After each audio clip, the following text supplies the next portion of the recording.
Então, nós falamos até agora sobre como que eu estruturo os meus documentos, e uma vez que o meu documento está estruturado como uma matriz numérica, eu posso aplicar qualquer uma daquelas técnicas de agrupamento, classificação, associação que a gente viu anteriormente. Vou falar um pouquinho para vocês sobre análise de sentimento. Quando essa área surgiu, aproximadamente uns 10 anos atrás, um pouquinho mais, quando se falava de análise de sentimento, essencialmente a gente queria atribuir uma polaridade para um documento, o que significa dizer se ele está falando bem ou mal de um determinado assunto. Como a área amadureceu, a área cresceu com o tempo, hoje quando a gente fala de análise de sentimento, a gente fala não apenas de polaridade, mas também de análise de estados emocionais. Quando a gente fala de estados emocionais, a gente tem que pensar em modelos psicológicos dos estados emocionais. Eu trouxe aqui para vocês um modelo que é muito comum, muito estudado em psicologia, que é o modelo de Ekman. Nós estamos vendo aqui 6 estados emocionais diferentes. Se a gente olhar cada uma dessas caretas que estão sendo feitas aqui, cada uma vai fazer a gente enxergar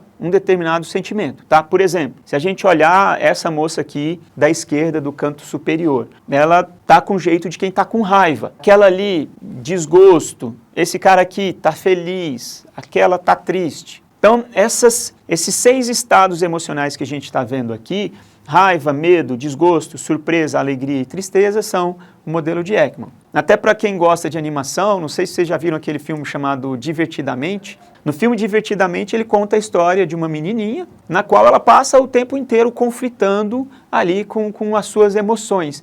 E ele trabalha com esse mesmo modelo aqui de Ekman, tá? Então, filme divertido, recomendo vocês assistirem. Vai falar um pouquinho aqui sobre esse modelo de análise de estados emocionais. E essa área, como eu falei, ela trata aqui de polaridade, então eu vou pegar um documento, vou dizer se ele é positivo, negativo ou neutro, ou eu posso usar categorias emocionais, aqui eu escolhi esse modelo, mas tem outros modelos que vocês vão encontrar aí na literatura também, que vocês podem usar caso vocês tenham interesse. Eu mostro aqui pra gente o fluxo de um processo analítico para a gente classificar sentimentos em um documento. Nós colocamos aqui uma base de conhecimento, isso é muito comum. A gente encontra hoje ferramentas aí no mercado nas quais o cara constrói uma base de conhecimento. Vamos supor que ele queira classificar documentos em positivo e negativo. Então ele coloca lá, cria uma biblioteca de palavras positivas, uma biblioteca de palavras negativas, e aí ele vai varrer os documentos. Se ele encontrar essas palavras positivas ou negativas no documento, ele vai fazer um cálculo lá e vai dizer, esse documento é negativo, esse documento é positivo. Muitas vezes, uma abordagem tão simples quanto essa vai levar a erros, porque você pode, inclusive, ter a negação de uma palavra positiva. Você pode falar gostei e ter o não antes, não gostei. Tá? Então você tem a negação da palavra positiva gostei, e se você olhar simplesmente a existência da palavra positiva, você pode classificar incorretamente esse texto, essa mensagem. Então muito cuidado se você estiver pensando em trabalhar com abordagens simplistas como essa. Tá? O processo ele é um pouco mais sofisticado. Muitas vezes a gente usa essas bibliotecas de sentimento essencialmente para fazer uma pré-triagem ali nos seus textos, e a partir desse momento você vai fazer a estruturação, você vai representar os documentos utilizando uma daquelas técnicas que a gente falou, ou aquela no qual eu olho as palavras, os tokens, que a gente chama de bag of words, ou saco de palavras, porque cada documento é representado por um conjunto de palavras, ou alguma abordagem daquela mais gramatical, mais sintática, na qual eu estou olhando ali categorias e eu monto a matriz em função dessas categorias. Feita a representação, aí eu aplico técnicas dessas que nós já vimos, de classificação, para poder inferir o sentimento aí das mensagens dos meus documentos. E eu trouxe aqui um exemplo só para ilustrar o uso de análise de sentimento. A gente pegou alguns tweets aí, referentes ao Carnaval de 2017, foram pouco mais que 18 mil mensagens.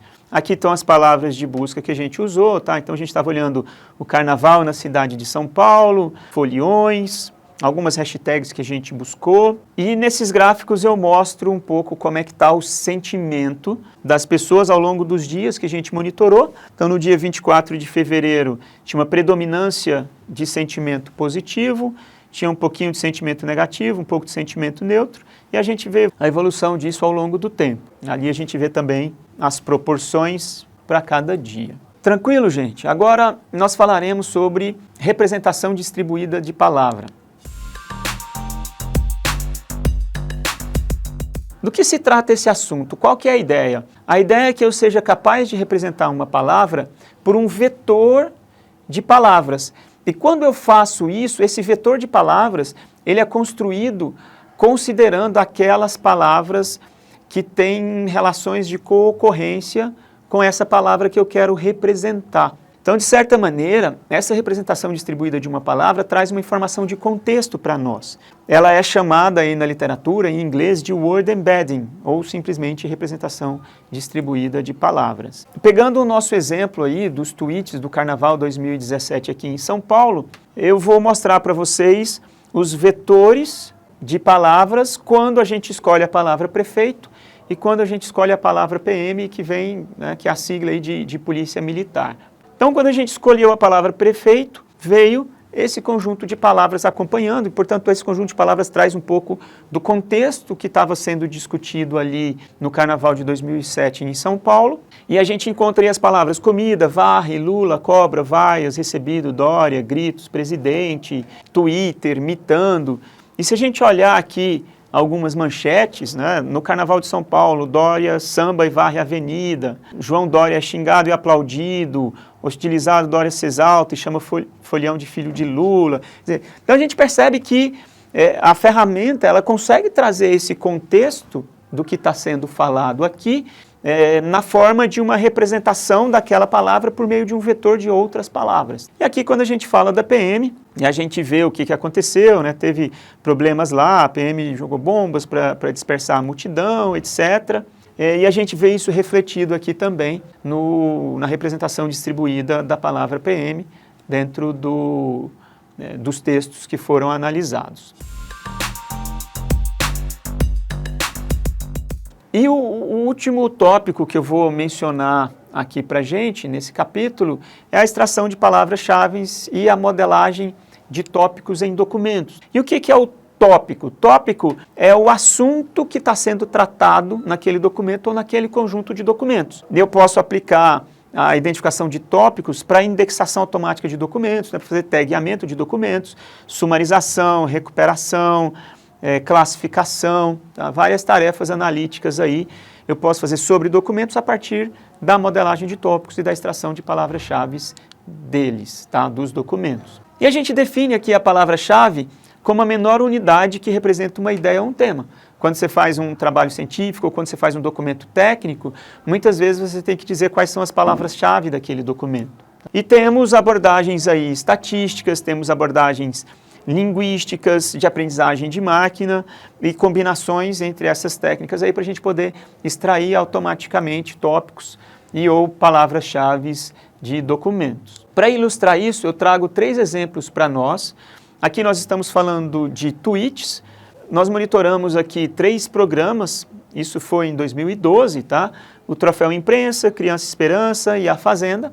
E o que a gente faz? Tem um ponto muito importante, quando a gente fala de palavra-chave é algo que sempre traz uma subjetividade. Tá? Se eu pegar 3 pessoas para extrair palavra-chave de um documento, eu posso extrair diferentes palavras-chave do mesmo documento. E é isso que eu mostro aqui para vocês. Nós pedimos para 3 pessoas extraírem palavras-chave desses documentos e desse lado de cá eu estou mostrando as palavras-chave que eles extraíram, que cada um deles extraiu. Se nós olharmos, a gente vai ver que algumas palavras-chave elas aparecem na interseção dos 3 conjuntos, tá? Que significa que todo mundo encontrou e sugeriu essas palavras como palavras-chave dos documentos. Exemplo, né? Aqui a gente está falando do Troféu Imprensa, tá?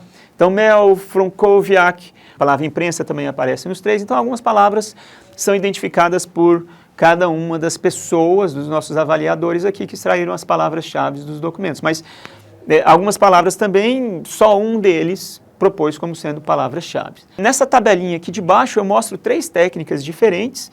Isso aqui é um método baseado em grafos, chamado TKG.